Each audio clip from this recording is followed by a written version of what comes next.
માતા, જય ઠાકોરજી, ધનરાજ પ્રાકૃતિક ફાર્મ, નારાયણભાઈ વસરા, ગુજરાત, રાજકોટ, ઉપલેટા. ચાલો આજે આપણે આપણી ગાયનું મિલ્કિંગ બતાવીએ છીએ અને મને એવી આશા છે કે રેકોર્ડ બ્રેક એમાં દૂધ છે ગાયમાં, તો એ બતાવવાની કોશિશ. આપણે કોઈ વેચવાનો કે એવો કોઈ મકસદ છે નહીં, પણ માણસોના મનમાં એવું છે કે ગાયમાં હવે દૂધ નથી. તો ચાલો હું આપણી સોનલને, જે અત્યારે 1.5 મહિના 2 મહિના આસપાસ સમથિંગ થયું છે, તો આપણે અત્યારે એનું આખું મિલ્કિંગ કરીએ.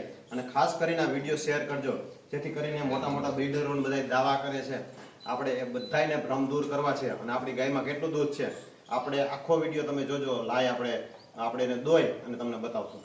તો ચાલો અત્યારે એને બચાને થોડું.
બે ડોલું અત્યારે ખાલી છે, નજીકથી બતાવી દો.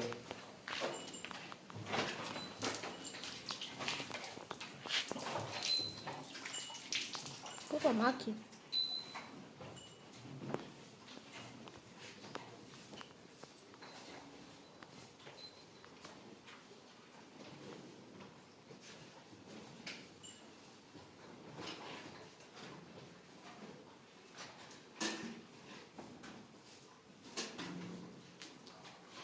આ ડોલ ખાલી છે અને આ ડોલ પણ ખાલી જ છે, પણ દૂધવાળી છે.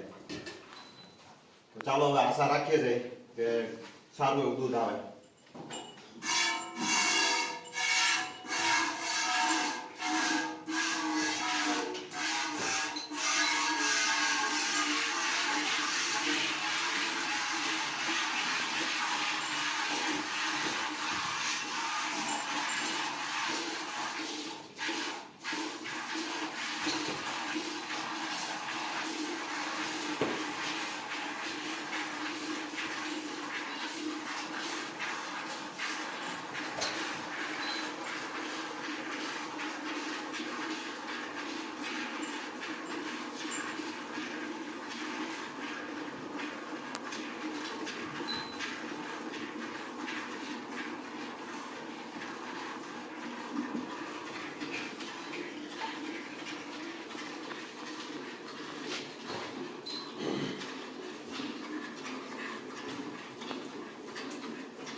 એક તમે નોટ કરજો, અત્યારે દોઈ ત્યારે આવ કેટલું છે, દોવાઈ જાય એ પછી આપણે આનું આવ કેટલું દેખાય.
અવાજ આવતો હોય છે, ડોલ ખાલી જ છે, કોઈને મસાઈ બીજી ડોલ નાખી શકું.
તો આપણે આમાં 9.5 લીટર જેવું દૂધ ગણીએ, પણ 9 લીટર જેવું ગણીએ, અને આમાં 2 લીટર જેવું છે, એટલે 11 લીટર જેવું દૂધ છે. અને મેં તમને કીધું તમે એનું અત્યારે આવ જોવો તો એનું હાવ ખાલી થઈ ગયું છે.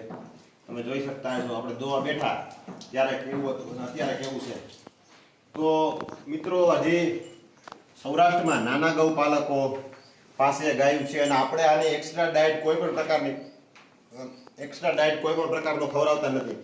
માત્ર ને માત્ર આ બધી જ ગાયું ભેગું એના ભેગું જ ખાય છે ચારો બધોય. અને માત્ર કપાસિયાનો ખોળ થોડોક એટલે 2.5-3 કિલા જેટલો, અને મકાઈનું ભૂસું અને 100 ગ્રામ જેટલો ગોળ. આ જ વસ્તુ, આ સિવાય કોઈ પણ વસ્તુ કાંઈ નહીં. અને કમ્પ્લીટ દોવામાં ને આ રીતે બધી રીતે ચોખ્ખાઈ રાખી અને આગળ હાલવાનું. કેમ કે આપણે આપણા કસ્ટમરોને જે રીતે દૂધ પ્રોવાઈડ કરીએ છીએ, જે પ્રમાણે ભાવ આપે છે, સંપૂર્ણપણે ચોખ્ખાઈ સાથે જ આપવાનું. એટલે સારા ગૌપાલકો અને કાંઈ મોટા બ્રીડરો પાસે જ હોય એવું કાંઈ નથી. નાના ગૌપાલકો ખેડૂતો પાસે પણ હોઈ શકે. આને એક્સ્ટ્રા ફીડ અને એક્સ્ટ્રા આનો ચારો આપીએ તો આનાથી વધારે દૂધ આપવું છે, પણ એપડી આપણે કોઈ જરૂર છે નહીં.